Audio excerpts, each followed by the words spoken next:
Well, back home now, and hay fever season is officially here, and experts say it's nothing to be sneezed at.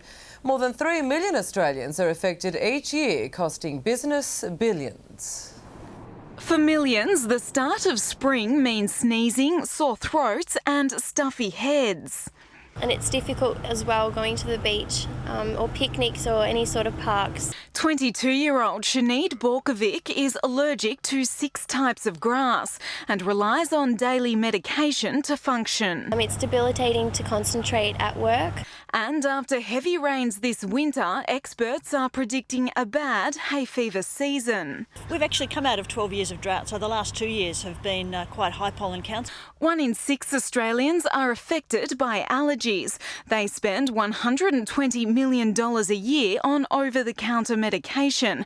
The cost to the economy, $7.8 billion.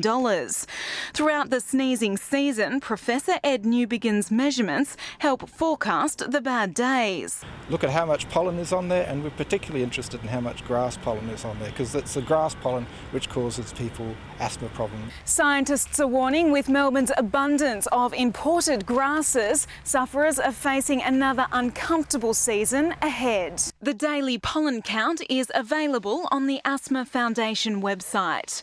Holly Little, 10 News.